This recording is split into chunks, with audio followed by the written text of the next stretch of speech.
I got to ask about your parents and the fact that you live in Saudi Arabia at one time. Your parents are Nigerian, right? That's right.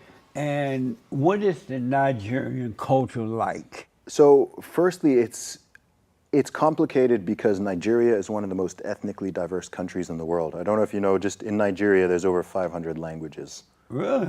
Nigeria, What the? yes, Nigeria has hundreds of different ethnic groups. I mean, it's a country, but it's only a country in the sense that, you know, a little while ago, someone drew a line on the map saying that, okay, this area is going to be called Nigeria, but but Nigeria is full of multiple different tribes, different ethnicities, entirely different languages. I'm talking languages as different as Spanish, German, and Arabic.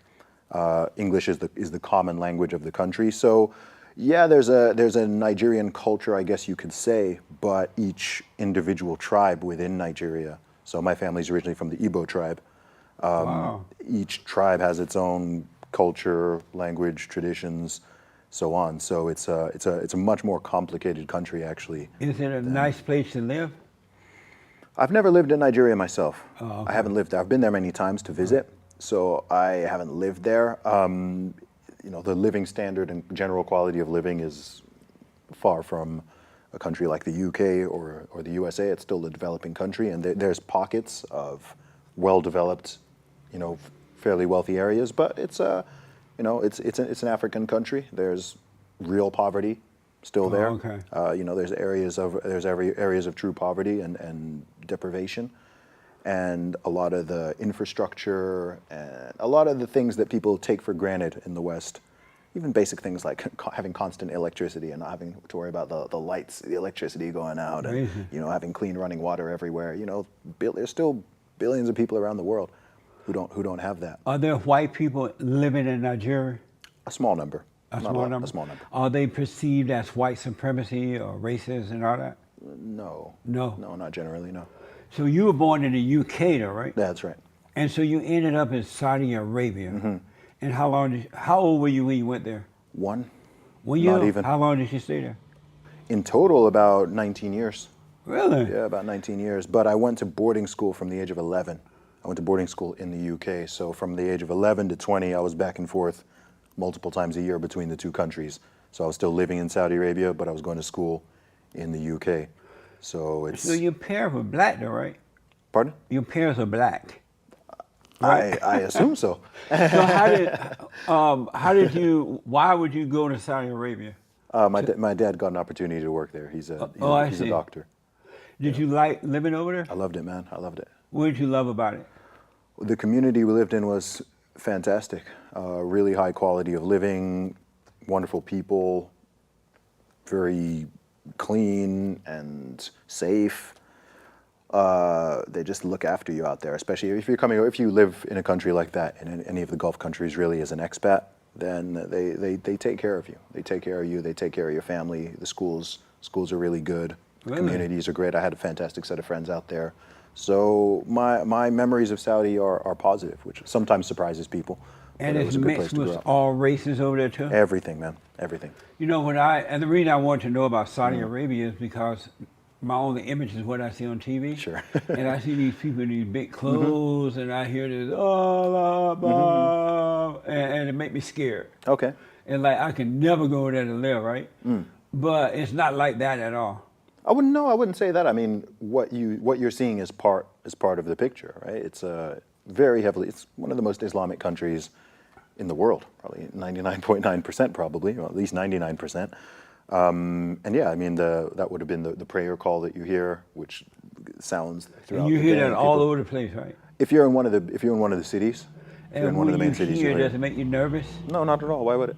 It doesn't make you think that a bomb about to go off somewhere? No, not in the slightest, man. Not in the slightest, man. Did they ever have like a terrorist attack over there? No. With all our people? No. I remember being over there during the Gulf War period. So that was a little bit weird at times, but that wasn't no terrorist stuff. And one last thing about that, did you live with Saudi Arabia people? Are you allowed to date their women? Were you allowed to date that women? I wouldn't risk it. I never did.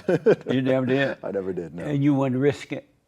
I say risk it, but if the thing is, where I grew up was like an expat community. So where I lived in itself was very much like a little bubble. It was almost like a little pocket of, Oh, I see. like, it was weird. I was in Houston a few weeks ago, and when I was in Houston, I was like, man, this looks like where I grew up. Oh, yeah? Which is, yeah. So there's kind of two sides of it. So if you're an expat, you might live in a community camp or compound like that. But then also, you can go into the city, and I'd say going into the city, if you're going shopping or anything like that, then that's more authentic Saudi. What would happen if you date one of the women and you got caught? If I dated one of the women and got caught, I don't. Would they cut your head off? No. I mean, I don't know if there's any laws specifically about like just dating a Saudi woman. I don't think there's any laws or anything preventing that. To be honest with you, I might be unaware. If you were cavorting around in public, like with showing massive signs of public displays of affection, Yeah. then that would be a problem. But men and their wives don't even do that over there. Right, So I know. it's a very different culture. It's a lot more conservative in that regard. What, as a young man living there, since the women are all covered up from head to toe, there's nothing to attract you anyway, right? No, there's nothing really. So you don't even know what see. they look like. No. Like there's not much to see there. You're like, what the? Yeah. So I mean, but there are people there from other countries who have immigrated there, who are working there. So Yeah. there's that sort of parallel worlds running concurrently. You get that in quite a few of the Arab countries. So you have like the expat communities, and then you've also got the local communities, and they blend, and there's areas where they mix up, but they're kind of two separate worlds depending on where you are. Are Christians free to worship God over there, have their Christian services and So things like that? in the community we lived in, yeah, like we would go to church. We'd actually go to church on Fridays because Friday is the Islamic holy day. So in Saudi Arabia, the week runs from Saturday to Wednesday. Not Monday. Really? Yeah, so it runs from Saturday to Wednesday. Saturday to Wednesday, Thursday and Friday are the weekend. Really? Yeah. Well, Yeah. and so did you get your hands on one of those oil wells over there? I didn't get my hands on one personally. That would have been a nice boon, but I got some major ones.